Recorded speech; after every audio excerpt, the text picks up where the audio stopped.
विश्लेषण में सबसे पहले बात अखिलेश पर अपनों का हमला। क्या 24 में पूरा होगा उपचुनाव का बदला? क्योंकि उपचुनाव में मिली हार के बाद अखिलेश यादव के विरोधियों के साथ साथ वो अपनों के भी निशाने पर है। उनके प्रचार नहीं करने पर निशाना साधा जा रहा है तो कोई उनके घर से बाहर नहीं निकलने पर ही सवाल उठा रहा है। लेकिन बड़ा सवाल ये है कि क्या लगातार मिल रही हार से अखिलेश यादव ने कोई सीख नहीं ली है? क्योंकि जब से अखिलेश यादव ने पार्टी की कमान अपने हाथों में ली है, वो भाजपा के हाथों 2 लोकसभा 2 विधानसभा चुनाव हार चुके हैं। ऐसे में सवाल 24 की लड़ाई का है, जिसमें सिर्फ 2 साल बाकी।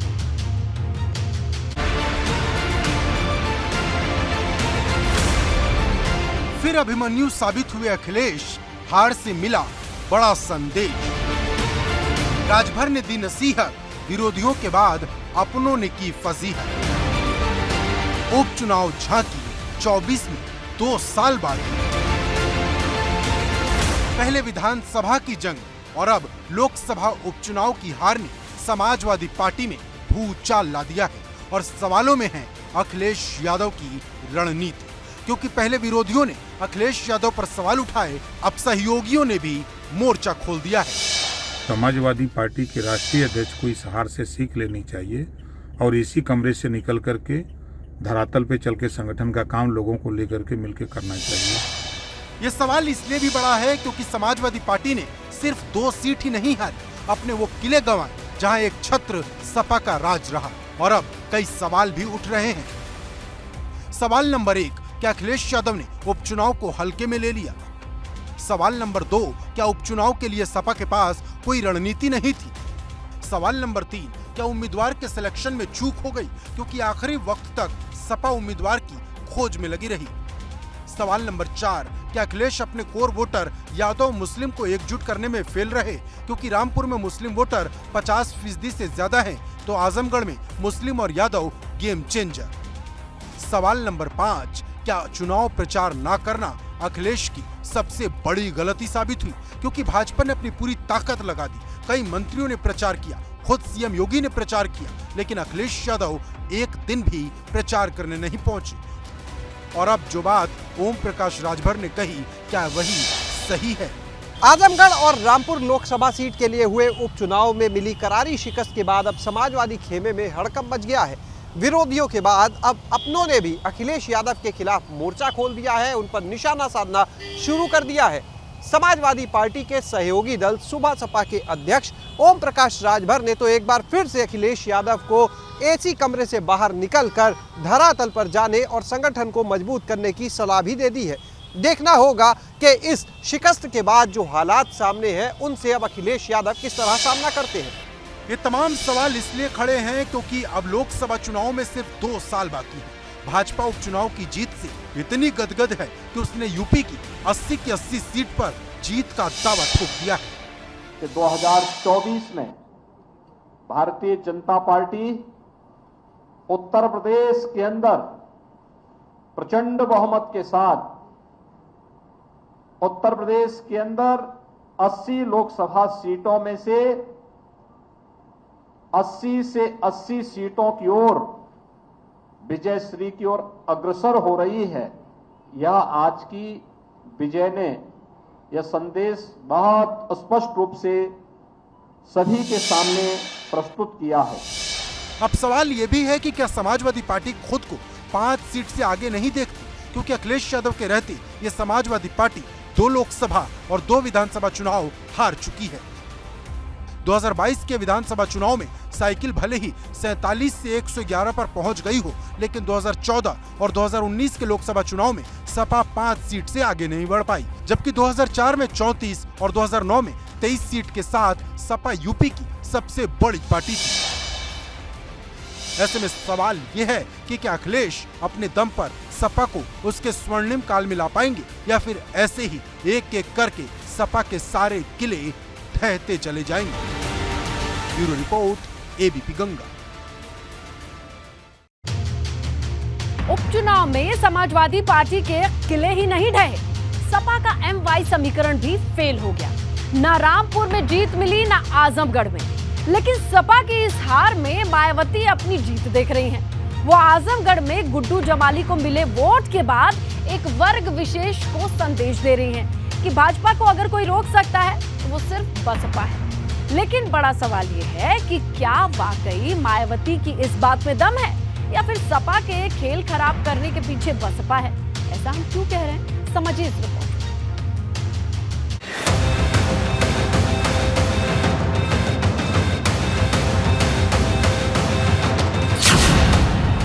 हारकर भी जीत गई माया, भाजपा ने अखिलेश का किला ढहाया।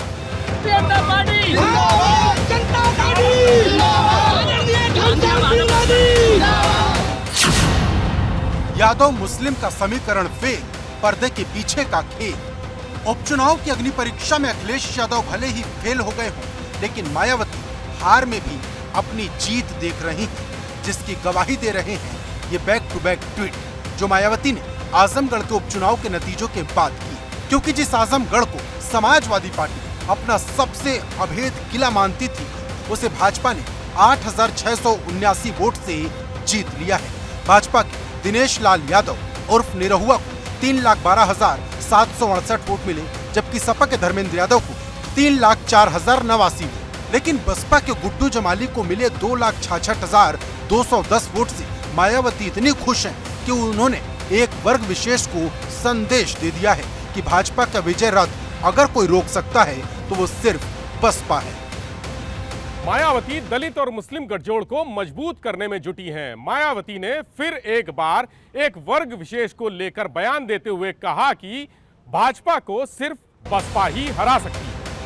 दरअसल मायावती को लगता है कि शाह आलम उर्फ गुड्डू जमाली के जरिए दलित मुस्लिम गठजोड़ का जो प्रयोग किया था वो सफल रहा, लेकिन सपा आजमगढ़ की हार के पीछे बसपा को जिम्मेदार बता रही, क्योंकि बसपा ने गुड्डू जमाली को उम्मीदवार बनाया, जिससे मुस्लिमों के वोट बट गए और भाजपा की जीत आसान हो गई। अपनी हार के लिए बधाई दूंगा भाजपा और बसपा के गठबंधन को, जो प्रत्यक्ष तौर पर राष्ट्रपति के चुनाव में भी सामने आ गया है और आजमगढ़ के चुनाव में पहले से चल रहा था। वैसे ऐसे आरोप 2022 के विधानसभा चुनाव के नतीजों के बाद अखिलेश यादव ने भी लगाए थे। ये बहुजन समाज पार्टी ने वोट दे दिया बीजेपी को। दरअसल जिस बसपा के 2017 में 22.22% वोट थे, वो 2022 में घटकर 12.88% तक पहुंच गए। आरोप लगे कि बसपा का वोट भाजपा की तरफ शिफ्ट हो गया, जिसका सीधा फायदा भाजपा को हुआ और 32% से ज्यादा वोट पाने के बाद भी सपा की साइकिल बीच में ही पंचर हो गई। आजमगढ़ के लोकसभा उपचुनाव में भारतीय जनता पार्टी ने जीत का परचम लहराया है, लेकिन इस जीत के बाद भी अगर बात करें तो जीत की बाजीगर कहीं ना कहीं मायावती बनी है। सभा चुनाव की बात करें तो विधानसभा चुनाव में भी मायावती ने समाजवादी पार्टी का खेल खराब कर दिया था और लोकसभा उपचुनाव में भी अगर आजमगढ़ की बात कर लें तो उनके प्रत्याशी गुड्डू जमाली ने कहीं ना कहीं मुस्लिम वोटों को अपनी ओर करके समाजवादी पार्टी का खेल खराब कर दिया। अब सवाल इस बात का है कि क्या मायावती भाजपा को हराने से ज्यादा सपा को रोकने पर जोर दे रही हैं, या फिर अपने मुस्लिम दलित वोट को एकजुट कर खुद को फिर से मजबूत कर रही हैं? क्योंकि सच तो यह है कि जो मुस्लिम वोट एकजुट होकर विधानसभा चुनाव में सपा को मिला, वो उपचुनाव में नहीं मिला। और ये इसी का नतीजा है कि जिस आजमगढ़ की सभी सीटें 3 महीने पहले सपा ने जीती थी, वहाँ सपा लोकसभा का उपचुनाव हार गई। Bureau report, ABP Ganga. देखिए, थोड़ा और नजदीक से समझिए कि 2022 उपचुनाव में एम-वाई समीकरण किस कदर फेल हुआ। इसे समझने के लिए अगर आप आंकड़ों का सहारा ले तो आपको एकदम साफ हो जाएगा कि ये खेल कैसे खराब हुआ है। देखिए, 2022 में आप अगर वोट को गिनते हैं, निरहुआ टॉप पर हैं, विजयी हैं, इन्हें मिले थे 3,12,778 वोट।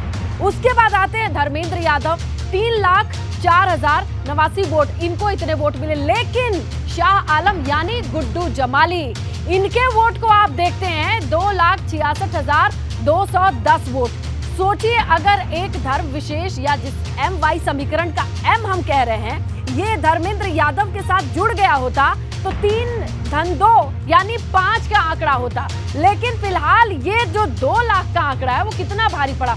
आइए थोड़ा पीछे आ जाते हैं, 2019 का जिक्र करते हैं, जब एम-वाई समीकरण में सपा बसपा एक साथ मिलकर के चुनाव लड़ते हैं तो क्या हुआ था? अखिलेश यादव को देखिए 6,21,578 वोट मिले थे और यही निरहुआ जो आज विजयी हैं, देखिए इनके वोट अभी भी 3,61,704, कुछ ज्यादा अंतर नहीं है। लेकिन अखिलेश यादव के यानी जो कि उनकी जगह पर धर्मेंद्र यादव लड़ रहे थे, वो सिर्फ 3 लाख तक आ पाए हैं, जबकि इन दोनों का जो गणित था वो पिछली बार 19 के चुनाव में जब बसपा और सपा एक साथ लड़े तो वो दिखाई देता है। लेकिन ठीक इससे इतर आप 14 का गणित देखेंगे तो भी आपको इसी तरीके की चीजें दिखाई देंगी।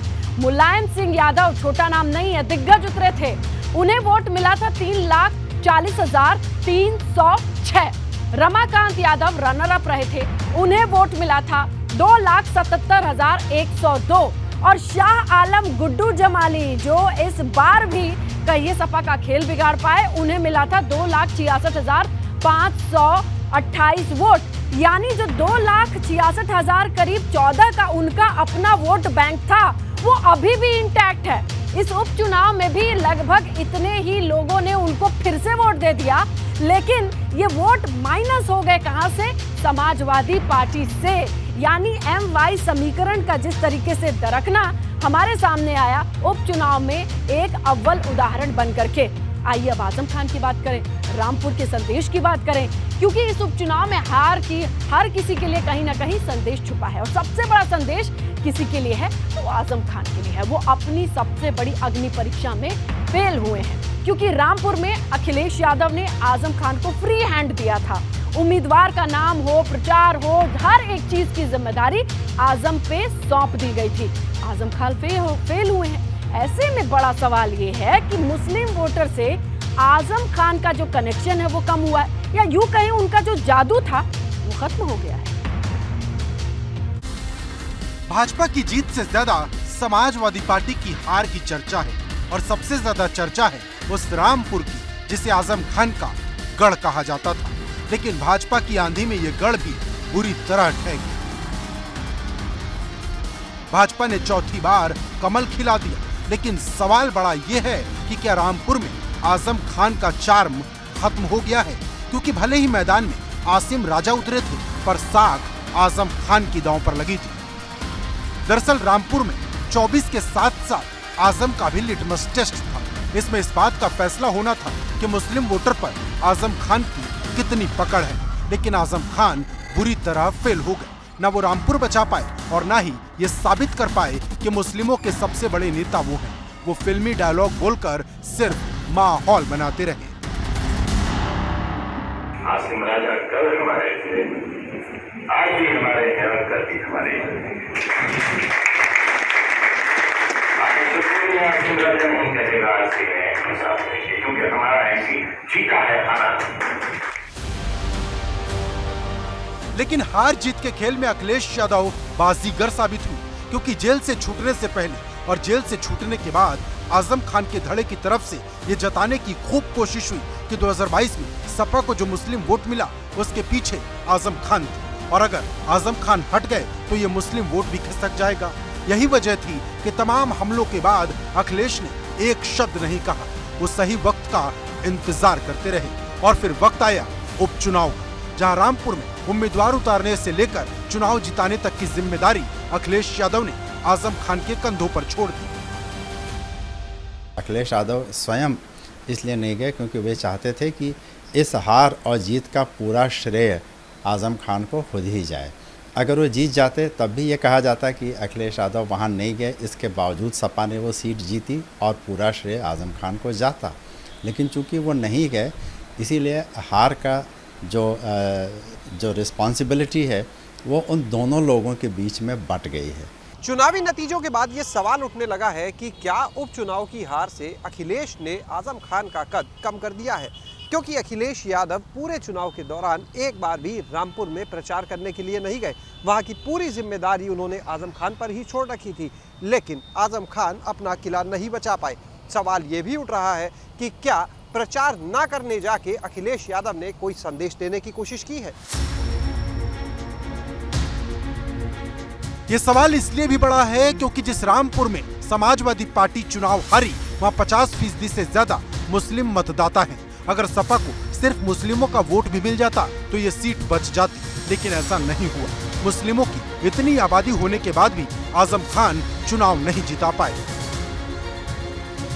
इस छूटे हुए भरोसे में हम लोकतंत्र की कितने हिस्सेदार रहेगी कि हमें भी तय करना है। अगर हमारे वोट की ये ना कदरी है और इतना हम शरीर किए जाएंगे तो हमें भी ये सोचने का हक है। और ये बात भी साबित हो गई कि लोकतंत्र पर लोकतंत्र भारी है।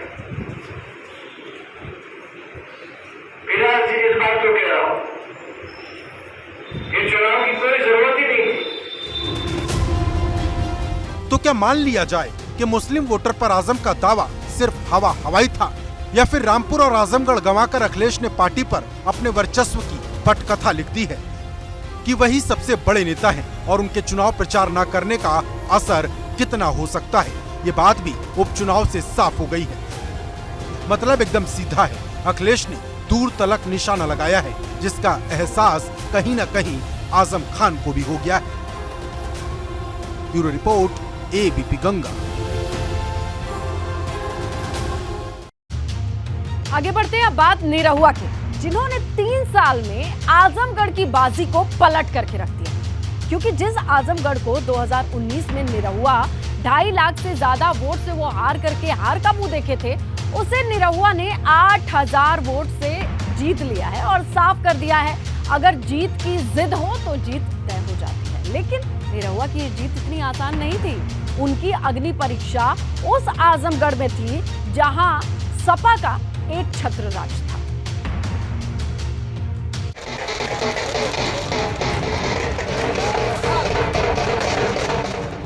तीन साल बाद निरहुआ ने पलट दी बाजी। आजमगढ़ की जनता कैसे हुई राजी? कमल का कमाल, अखिलेश का लाल किला धड़ा।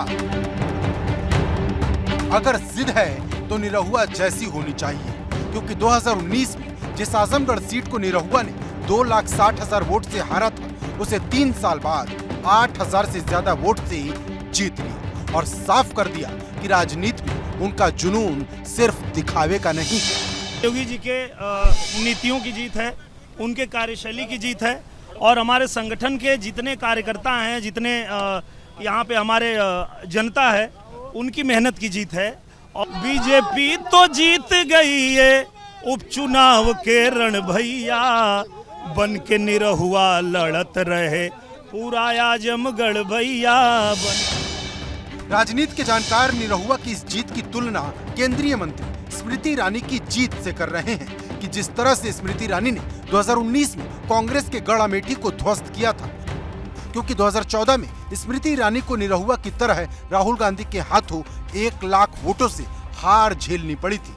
लेकिन स्मृति ईरानी ने 5 साल बाद 2019 में 1 लाख वोटों की हार को 55,000 वोटों की जीत में तब्दील कर दिया। इसके पीछे स्मृति ईरानी की मेहनत और अमेठी से लगातार जुड़ाव ही था। वो अक्सर किसी भी घटना पर राहुल गांधी से भी पहले अमेठी पहुंच जाती थी। क्षेत्र की सांसद न होते हुए भी उन्होंने लोगों से संपर्क बनाए रखा और लगातार दौरों ने सियासत का दौर ही बदल दिया। और यही बात निरहुआ के लिए भी कही जा रही कि निरहुआ ने हार के बाद भी आजमगढ़ का दौरा करना नहीं छोड़ा और लगातार लोगों के संपर्क में रहे। और जब चुनाव की बारी आई तो जिस आजमगढ़ की जनता ने कभी उन्हें नकार दिया था, उसी जनता ने उन्हें कंधे पर बैठा लिया। आजमगढ़ की चुनावी बयार में आरोप प्रत्यारोप का दौर चला, लेकिन आखिरकार निरहुआ ने अखिलेश यादव के भाई को हरा ही दिया। और अब निरहुआ की इस जीत की तुलना स्मृति ईरानी की जीत से की जा रही है। बताया यह जा रहा है कि स्मृति ईरानी ने जिस तरह से राहुल गांधी को हरा दिया था, उसी तरह निरहुआ ने आजमगढ़ का किला भी फतह कर लिया। हालांकि निरहुआ के लिए आजमगढ़ की परीक्षा आसान नहीं थी। 2022 के विधानसभा चुनाव में समाजवादी पार्टी ने सभी सीटें जीती थी। मतलब आजमगढ़ में सपा का एक छत्र राज। और अखिलेश यादव के इस्तीफे के बाद सपा ने सैफई परिवार से आने वाले धर्मेंद्र यादव को ही मैदान में उतारा था। लेकिन निरहुआ ने ऐसी गोलबंदी की कि सारे जातीय बंधन ध्वस्त हो गए। न यादव मुस्लिम काट चला, न दलित मुस्लिम गठजोड़ दिखा। चला तो सिर्फ निरहुआ का जादू, जिसने सपा के सबसे मजबूत दुर्ग को गिरा दिया। Bureau report, ABP Ganga. अब अब बात राष्ट्रपति चुनाव की, जिसकी बिसात आज पूरी तरीके से बिछ गई। विपक्षी दलों के उम्मीदवार के रूप में यशवंत सिन्हा ने नामांकन करके पर्चा भर दिया है और इस मौके पर कांग्रेस, एनसीपी, टीएमसी के नेताओं के साथ साथ सपा अध्यक्ष अखिलेश यादव और राम गोपाल यादव भी मौजूद रहे। भले इस चुनाव में एनडीए का पलड़ा भारी नजर आ रहा हो, लेकिन विपक्षी नेताओं ने कहा है कि यशवंत सिन्हा को कम नहीं आंका जाए।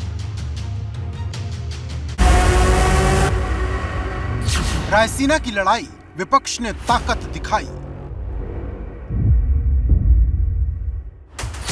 द्रौपदी वर्सेस यशवंत, दमदार होगी भिड़ंत।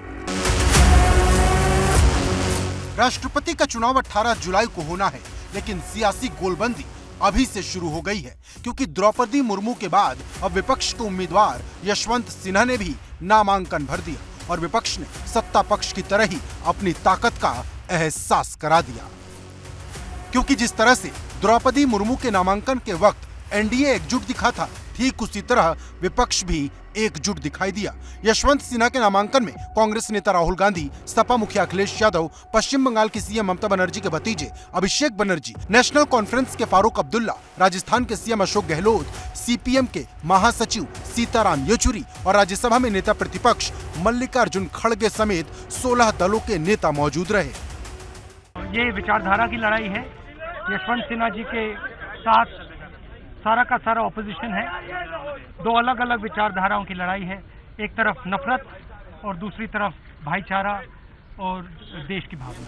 लेकिन सवाल वोट बैंक के गणित का है, उस 50% के बहुमत का है जो राष्ट्रपति चुनाव जीतने के लिए जरूरी है, क्योंकि अब विपक्ष को टीआरएस का समर्थन मिल गया है। हालांकि 15 जून को ही विपक्ष की बैठक में टीआरएस का कोई नेता शामिल नहीं हुआ था, लेकिन अब टीआरएस ने यशवंत सिन्हा को समर्थन देने का ऐलान किया है। लेकिन बड़ा सवाल ये है कि क्या इससे जरूरी वोट पूरा होगा, क्योंकि इस पूरे चुनाव में सबकी निगाहें टीआरएस, बीजेडी और वाईएसआर कांग्रेस पर टिकी थी, जिसमें से वाईआरएस कांग्रेस और बीजेडी ने द्रौपदी मुर्मू को समर्थन देने का ऐलान किया। लेकिन असली पिक्चर 18 जुलाई को साफ होगी, जब रायसीना के लिए चुनाव होगा और 21 जुलाई को पता चल जाएगा कि अगला राष्ट्रपति कौन होगा।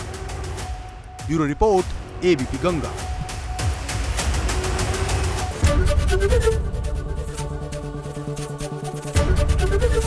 एबीपी गंगा, खबर आपकी, जुबान आपकी।